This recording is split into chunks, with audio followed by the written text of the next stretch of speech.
So, this week we are discussing the interconnectedness of art and documentaries with the world and how new media technologies have contributed to a shift in effect. New forms of art and documentary have contributed to a shift in the way digital and material worlds collide. Firstly, I will be discussing how documentaries have been transformed and enhanced due to developments in technology over time. Traditionally, widespread documentaries involved a one-way, linear interaction between the creator and an audience. Many of these documentaries advocated for social change, and the audience was passive when watching these documentaries and taking information in. However, advances in technology have contributed to a rise in interactive documentaries and active audiences. This interaction has intensified the connection between the self, the material world, and the digital world. So, Andrew talked about interactive films and documentaries within his article, specifically focusing on Bear 71, which is a web documentary exploring links between the animal and human world. Essentially, the interactive web doc shows a map of Banff National Park and invites users to follow the movements of the grizzly bear tagged at a young age. This web documentary was initiated to personalize experience and affect social change, revealing the effects human influence has on wildlife. Much like Bear 71, a project known as Journey to the End of Coal shifts traditional notions of reality through its interactive nature. This project explores the coal mines in China, focusing on the life of the migrant. The program features 10 hours of sound materials, over 2.5 hours of videos, and over 270 photographs, attempting to encapsulate the experience of a miner in China and the dangerous conditions in which they mine.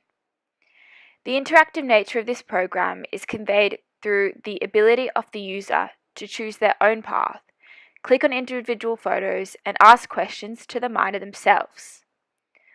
Like various other interactive web documentaries, this documentary utilizes sound to intensify effect.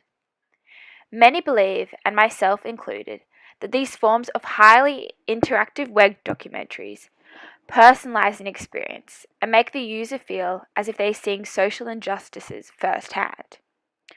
I believe that this can lead to a greater effect on the user's emotions and the desire to facilitate change. A more digitalized world has also contributed to a shift in the way documentaries are filmed, edited, and presented.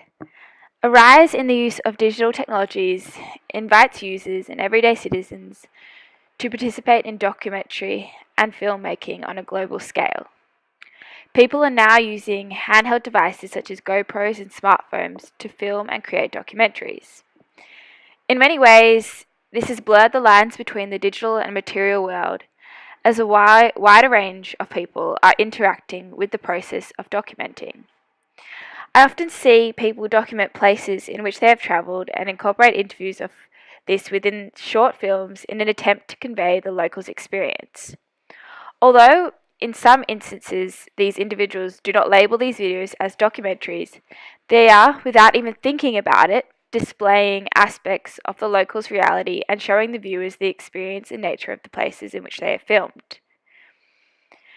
The accessibility of these videos, due to the internet's widespread nature, has also, in many ways, enhanced our engagement with the experience of individuals on a global scale. Whilst most of this podcast has focused on how documentaries have changed over time and the ways in which these changes have contributed to a more personalized experiences, technological advancements have also contributed to the ability of art to create an intimate and personal experiences, facilitating a connection between the digital world and the individual. In recent years, various artworks and installations have utilized sound and visual effects to connect digital and physical worlds. Much like how the interactive nature of web documentaries have furthered the ability to affect the users and the viewer, I believe the changing nature of digital art has also affected the viewer's emotions more than in the pre-digital world. So, to conclude, I'd just like to say thank you for listening, and I hope that you gained a great understanding of how advancements in technology have shifted the nature of documentary making and art and created a more personalized experience with the individual user and the viewer.